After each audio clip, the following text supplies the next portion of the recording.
Assalamualaikum warahmatullahi wabarakatuh. Perkenalkan, nama saya Nabila Masitoramja dengan NIM 2401080. Di sini saya sebagai moderator ingin menjelaskan materi mengenai pengantar teks proposal dan sistematika teks proposal pada mata kuliah Bahasa Indonesia. Sebelumnya kami ingin mengucapkan terima kasih kepada Ibu dosen Profesor Dr. Hajah Hasnah Faizah ARM HUM yang telah memberikan kami kesempatan untuk menjelaskan materi ini.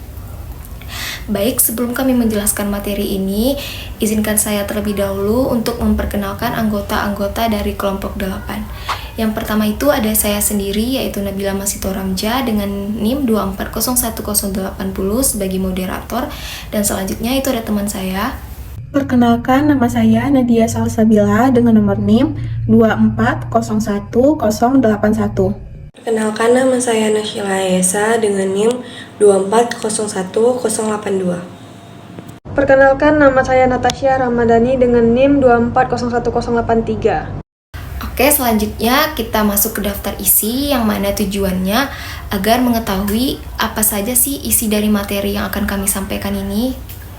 Baik, yang pertama itu ada pengertian teks proposal, tujuan dan fungsi. Kemudian yang kedua itu ada pengantar teks proposal dan membangun teks proposal. Dan yang ketiga itu ada sistematika teks proposal penelitian. Dan yang terakhir itu yang keempat ada kesimpulan. Menurut Kamus Besar Bahasa Indonesia atau KBBI, proposal adalah rencana yang dituangkan dalam bentuk rancangan kerja, dan bukan hanya rancangan kerja saja ketika akan melakukan suatu penelitian, skripsi, ataupun kegiatan di luar akademik. Dari pengertian tadi, proposal terbagi menjadi dua, yaitu proposal penelitian dan proposal kegiatan. Proposal penelitian digunakan sebagai kata pengantar untuk menyusun skripsi, dan proposal kegiatan digunakan untuk mendapatkan persetujuan melakukan suatu kegiatan ataupun meminta bantuan dana. Nah, selanjutnya itu ada fungsi dan tujuan teks proposal. Fungsi dari teks proposal sendiri yaitu digunakan sebagai bahan usulan, rancangan, dan penawaran. Sedangkan tujuan dari teks proposal yaitu digunakan untuk melakukan penelitian yang lebih lanjut seperti skripsi dan tesis. Selanjutnya yang kedua yaitu pengantar teks proposal dan membangun teks proposal yang akan disampaikan oleh Nadia Salsabila. Baiklah, saya akan melanjutkan materi tentang pengantar teks proposal. Kata pengantar dalam proposal berisi apresiasi terhadap penulis dan tulisan, ucap terima kasih, dan gambaran umum isi proposal.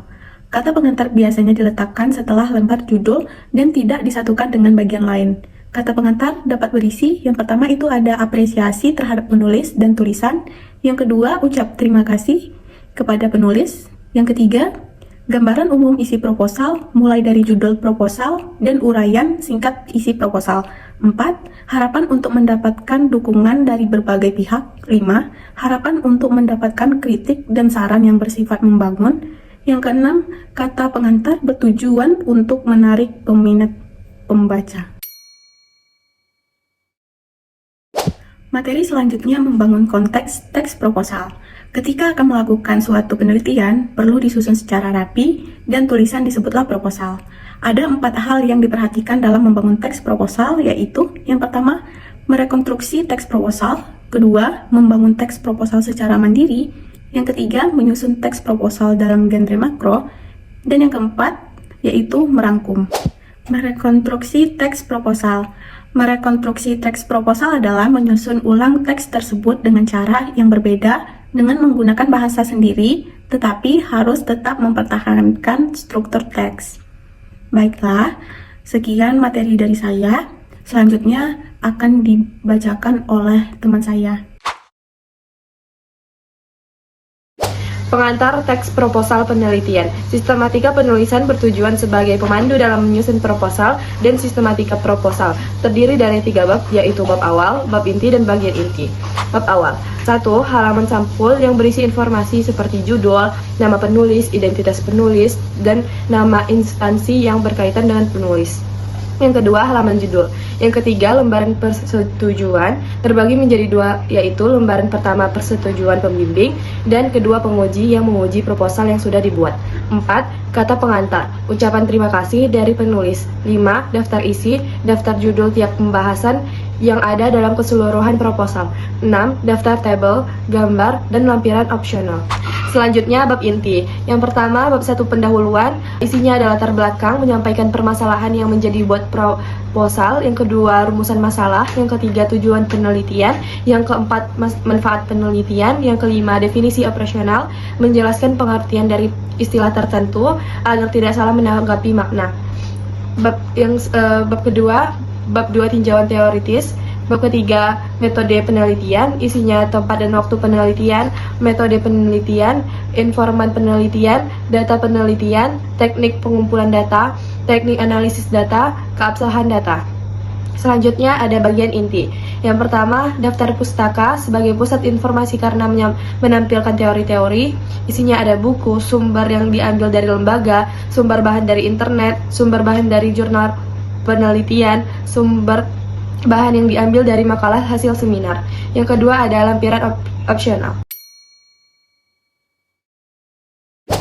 Baiklah, di sini saya akan menyimpulkan materi-materi yang baru saja dijelaskan oleh teman-teman saya.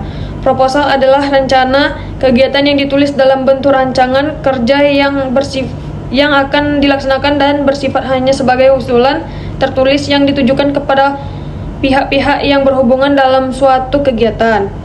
Dan proposal yang baik ditulis dengan mengikuti aturan penulis yang benar, yaitu mengikuti sistematika penulisan proposal dan pengantar teks proposal.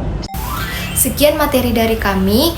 Kami mengucapkan banyak terima kasih kepada para pendengar yang telah mendengarkan presentasi kami dari awal hingga akhir. Dan kami juga berharap semoga materi yang kami sampaikan ini dapat bermanfaat bagi banyak orang dan terutama bagi para pendengarnya. Dan kami juga mau mengucapkan kata maaf jika ada kesalahan kata, pengucapan, dan juga kesalahan penulisan selama kami menyampaikan presentasi ini.